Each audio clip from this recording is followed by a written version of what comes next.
Nigel Farage is 100% right.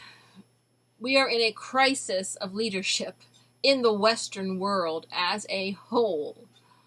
I mean, we had some leadership with Trump, and you thought you had some leadership with Boris Johnson, Mr. Potato Head with a wig on it, as Katie Hopkins demonstrated. The potato with a wig. She's so funny. But anyway, I said, Nigel, bless his heart, he's out there, trying to help, trying to come up with solutions, and he has done a brilliant job with Brexit. But see, here his problem seems to be he goes to bat, and he goes to fight, and he wins, and then he's like, okay, we won, and he hands the victory off to someone else and says, okay, here, it's like a relay race, like you carry the ball, okay, he won, okay, here, Boris, here, take the ball, finish the race. And what does Boris do? He drops the ball. So, poor Nigel, he wins all these victories, and then somebody, drops the ball, and it's not his fault. So, I had to laugh at the video he did talking about how our leadership is in such bad shape. He was saying, of course, the problem with Boris, and then he was saying about the church, the archbishop, whoever. You look to him for leadership, but he's a big liberal, and then he's going to take a sabbatical, a vacation. I just can't believe how terrible leaders are at leading. Now, my dad, he was a elementary school teacher, and he used to tell me that there's lots of people who want to lead, but they can't lead. And I said, so that's probably obvious in all these situations, but I just did not know that it was so rampant. It's pretty much everywhere. People, they want leadership positions because they want the perks. They want the goodies and the prizes and the publicity and all the nice things that come with it. But basically, when it comes to actually doing something, like making decisions and doing their job, they go AWOL on us.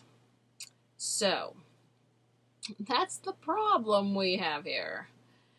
And the leadership, during this great illness, be careful, the leadership has also kind of done terribly. Obvious in here in the United States, those governors putting sick people in with the nursing homes. You'd think they were trying to knock off the elderly, and perhaps they were. And I said, there's no accountability for their crimes. No accountability. All our legal systems, our political systems, our courts, everything is breaking down to pieces. And they're hanging there by threads, and we're hoping to salvage something and not completely collapse. And these leaders, I said, in their ineptitudes, cause the public to panic, and they don't think things through.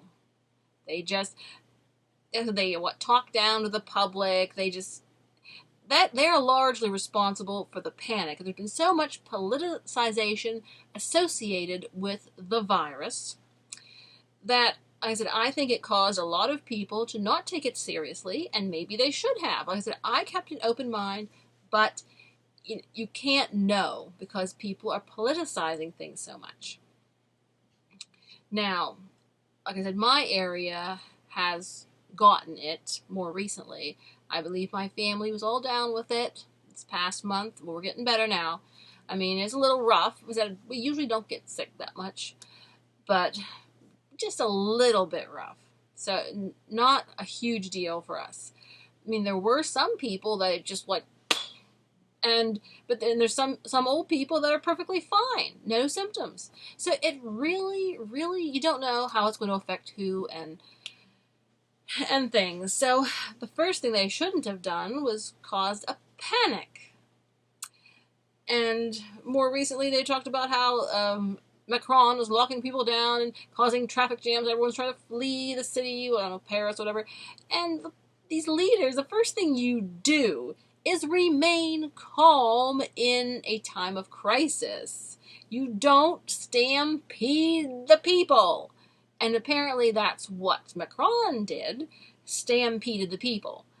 And I mean, unless he's some kind of crazy pleasure in watching everybody fall over each other and wreck and fight and run out to flee the city. But beyond that, it's counterproductive to cause everyone to panic. Leadership requires cool heads, a cool head in time of trouble. Now, I said, I always consider myself kind of a coward and scaredy cat, the kind of person I'm like, oh, I have a little ache in my wrist. I am dying of some awful disease that is not even known to man and hasn't been discovered yet. See, but I like to think that in times of real problems that I could keep a cool head and think things through calmly. And we expect that from our leadership because we figured they got there because they were good leaders. Apparently they just got there because there was nobody else to fill the vacancy and they just wanted some money and some prestige, and that's why they're there. They're not there because they have any kind of skills or ability as a leader. I think we need to change how people get elected into positions because there needs to be, during the fairy tales, people used to have to prove themselves, go out and fight a dragon or something. To get leadership positions, we shouldn't just let any Tom, Dick, or Harry come off the street and say, I want to be a council member, I want to be a member of parliament, I want to do this, I want to do that, without any kind of a resume. I think they should be required to have some kind of resume for, things they have done, achievements, showing that they are able to be tough under fire, under pressure. But too often these people get into politics and they're just stuffed shirts. They're there just to vote with the party and take home a paycheck.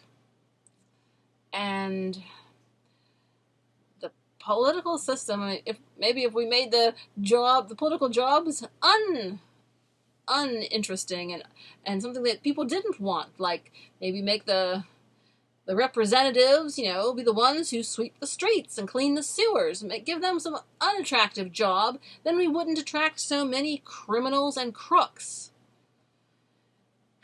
Because something needs to be done. And I said, for sure we have leadership crisis, and the people need to step up, step in. I said, we're looking for leaders. That sounds like a good title for a video. Leaders Wanted. So we'll just have to keep on seeing how that works, how things go, and I'll come up with some ideas myself of how the leadership, the doer of deeds, could have done them better. Because, some of these things are not rocket science. These are things like a 10-year-old child could figure out. And, so yes, positively a crisis of leadership. In the Western world as a whole, I think all the Western nations have the same complaints. These terrible leftists running their countries into the ground, into the rocks, and these cowardly conservatives just sitting there and letting them do it. And that's got to stop. We need to have some plans, we need to think outside of the box, and we need to get better leadership. I said, we do bad leadership because people have no convictions, they don't believe in anything. And that's why they're bad leaders, and they're just weak. And I said that's all the way up, as the Americans have seen with the whole fiasco of the cases with President Trump going through the courts with the election challenges, how the courts just dismissed and ignored and dismissed and ignored, and all the way up to the top Supreme, because they're scared of the left. They wouldn't even give us a day in court, because they were probably a little bit scared of what we could prove and what they couldn't defend. So the left, They have to shut people down and keep them quiet because the left cannot defend their positions or their actions. Well, we'll have to wait and see how the people react to President Joe Biden. And we'll have to see if more leadership comes forward to challenge the corrupt system in America and other places. And I'm a big fan of saying, be the change you want to see in the world. And that goes for me too. So we put on our thinking caps and we think of what can we do to change the world and help bring about better quality leadership. So, in the meantime, think, pray, trust God, and you have a Merry Christmas and a Happy New Year. God bless, and let freedom ring.